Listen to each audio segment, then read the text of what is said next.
As much as we all like to think these are going to get easier to find in the near future, I'm not seeing it yet, or if I can find them, they are overpriced in my opinion.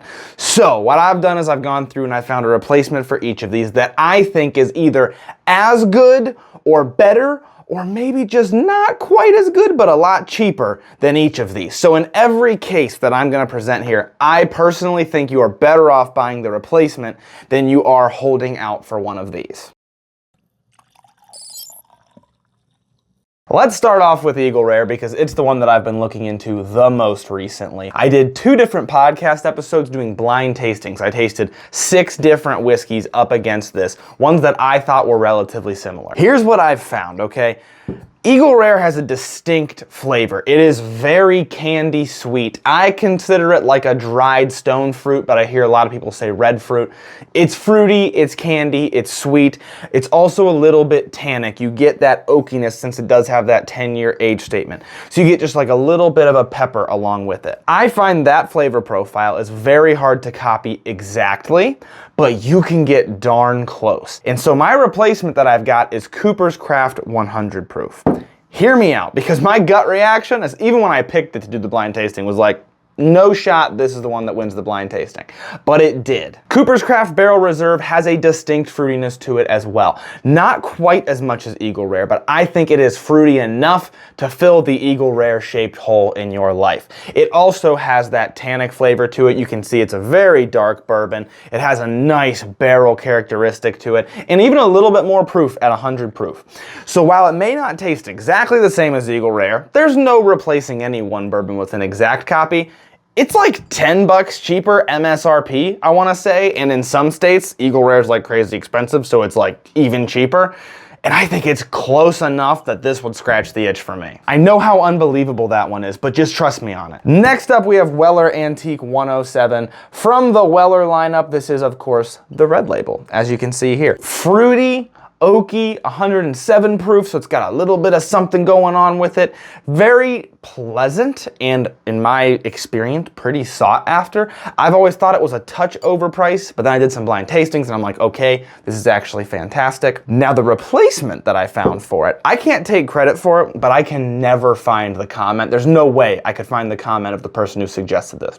But somebody said, hey, I think this bourbon's even better, it's more accessible, and it's less expensive. I was like, no way. So then I did a blind tasting. It's on Instagram, the blind tasting. And sure enough, I thought it was absolutely fantastic. We've got Bardstown Bourbon Company's Origin Series. This is their wheated bourbon whiskey. And once again, this actually beat Weller in a blind tasting that I did because somebody told me it was better than the Weller. Now here's the thing. It doesn't taste exactly like it. As I said, that's never going to be the case, but it's pretty close. It has a lot of the similar sweet red fruit notes to it. I think the Bardstown brings a little bit more of a fresh cut hay, a grassy type of a note, a kind of an interesting, almost herbal, almost earthy, almost dusty, kind of the intersection of those 3 things, which in my opinion actually adds a bit more complexity. Whereas the Weller I think is very sweet but almost a little simple.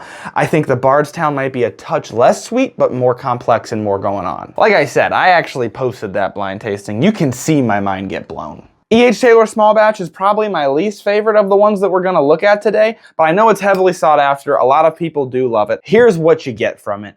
You get a little bit of that red fruit syrupy sweetness, but more than any of the others, you get a black pepper, you get a baking spice, you get some of that cinnamon, even a little bit of an herbal note, more of that kind of fresh cut hay that I talked about the Bardstown having. Similar notes to that, way more of the baking spice than I personally get from any of the other ones.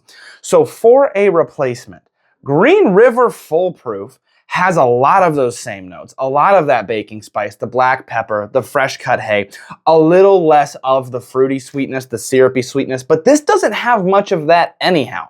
So I think if you're preferring this over the other Buffalo Trace bottles, then go with this. It's easier to find, it's higher proof, and in a lot of places it's less expensive, and I think it's fantastic. Ah yes, the bourbon that got everything started for me. We've got Blanton's Bourbon. If you don't know this, I actually started on TikTok. One of my first major series was Better Than Blanton's. I was blind tasting all kinds of stuff against Blanton's, and I have found a few that I think are better than it, but I have saved the best of all those blind tastings for this video. Now, why is Blanton's so popular? I think one of the reasons, of course, it's got great marketing, great bottle, great to look at, but I think one of the reasons in terms of the flavor, the quality of the bourbon, is that it has a savory note to it. It has a little bit of make your mouth water. It has a nice mouth feel, full-bodied mouth feel. And it's sweet, but it also has this savory. And I think that's what makes it so unique. Now, I've got a bourbon that is also sweet and savory, and in my opinion, actually better than Blanton's, more complex than Blanton's, and a cleaner overall taste, less harshness than Blanton's. And that is Michter's Small Batch US1, just their Kentucky straight bourbon whiskey. Now, this is significantly cheaper than Blanton's, and I genuinely think it is better. I don't know if I will ever buy a bottle of Blanton's again other than for content, because I would probably just go out and buy Michter's. If you think you've got a better replacement, please comment it, because I would love to try it on here in a blind tasting to see if it is truly better. That's 4 great bourbons, though, with 4 great replacements. If you enjoyed this content, please consider checking out the Whiskey Noobs crew. There's always a link down in the description below. You're going to get first access to barrel picks. We've got some really exciting stuff going on in the barrel picking realm right now. You're going to get bonus content. You're going to be able to ask questions for the podcast, all sorts of awesome benefits. So please just consider going and checking that out. Don't forget to like, subscribe, ring the notification bell, and of course, comment. Thank you all for watching Whiskey Noobs.